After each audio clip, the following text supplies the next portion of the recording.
Hi there, it's Carole Cloutier here, and I wanted to speak to you a little bit about the lunar phases and the lunar energies and why it's important to, if you have always thought of your connection to the moon and wanted to deepen your connection to the moon and learn more about the influences of the different phases of the moon and how that can influence you in your life. I'd like to share some knowledge around that that's coming from Elizabeth Jones' Astro Currents Monthly website. And so one of the things that she says is incorporating the energies of the three major lunar phases, which is the balsamic phase, the new moon, and the full moon phases, into your life, and planning at least to some degree around these phases is an easy way to use astrological cycles to help you align with the celestial energies present. What that means is, especially if you have a sensitivity to energy, you can actually maximize the quality of the energies that are influencing us cosmically. And for those of you that feel a little bit unsure about the truth of this, you can imagine, we know for a fact the pull that the moon has on our oceanic waters, and we are 70% water, so that there is a pull and a push that happens from the moon's gravitational force onto the waters of those of us living here on the earth, including the earth body. So there is an impact on our physical, emotional, and spiritual essence. And so you can take advantage of the flavors and the essences of themes that are occurring in each different phase throughout the month. And I'd like to tell you a little bit about that. So, as you know, many spiritual traditions around the world see the new and full moons as portals in time and space that help you to see beyond the constraints of material reality. Veils between the two worlds are drawn apart, allowing your awareness of the higher dimensions to expand. So there's an potency, more of sensitivity to the energies that are present, and that could be it could be it could be interesting. It could be supportive, especially if you align to the energies present and you utilize them in your life based on the different qualities and themes that are occurring throughout the month, that you can optimize these qualities, and you can, like a surfer, ride the energy of these cycles in a way that can be supportive and helpful versus being unconscious and feeling like things are happening to you and you're a victim to the energies, the intensities that are present. So that's my goal, is to support you to feel more empowered and maybe even to be more playful with these energies and more curious, so that you could can weave these energies into your lives and play with them and see what kind of interaction and what kind of experience you can have if you were to bring them in more consciously into your month-to-month planning and into your month-to-month intentions and desires for yourself as well. I'd like to also share a little bit more,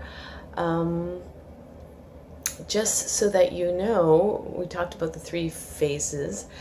I want to mention, everyone generally is aware of the full moon phase as a time of completion, a time of fullness, a time of releasing, because the fullness has happened.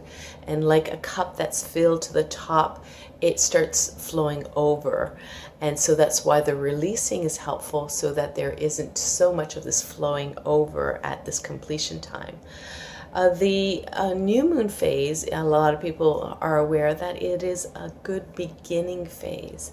It's a great time to start a new project, start with an intention and start something new, or revisit an existing project with a new alignment or a new trajectory.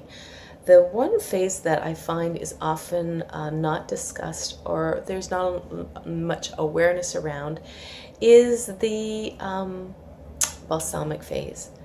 And what I want to say about the balsamic phase is that it is actually a really interesting time. And for those of you that are creative, for those of you that are follow symbols, whether you like to follow your dreams or are into art expression or are sensitive, the balsamic phase is quite interesting because it is the time before the new moon that we gather the insights, we gather the dreams, we gather the symbols in order to better understand what is most optimal to seed at the new moon time. So during the balsamic phase, it's generally 3 days before the new moon, and it's a time of paying attention to your dreams, noticing what insights are coming through, noticing what is top of mind, or what's reoccurring as themes in your mind or in your body if you're more kinesthetic. Being aware of, again, the symbols and the images that are showing up. So if you're an artist, noticing the symbols, noticing the shapes, noticing the colors and the patterns that are showing up, because all this information is worth documenting, so that at the new moon time you can gather this information and set an intention, set something that's very specific as an intention based on what's showing up and based on what your desires are, so that together they can be very confluent and you can create even more support and more energy for what you are seeding at the new moon time.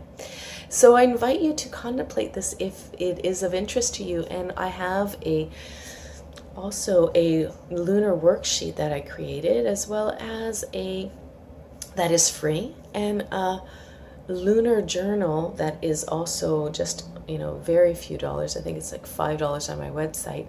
If you want to have this kind of supportive tool to help you kind of structure your thoughts and structure maybe some ideas, some exercises, or some reflection time into the lunar phases, so that you can get more accustomed to incorporating them into your life. So I hope this has been helpful. And if you want to know anything more, just check me out at www.reclaimingfemininefire.com. You can check out my website, but also my videos at caro.reclaimingfemininefire. And you can sign up for our full moon lunar events as well, so you can be aware of what's happening online or live here in Toronto.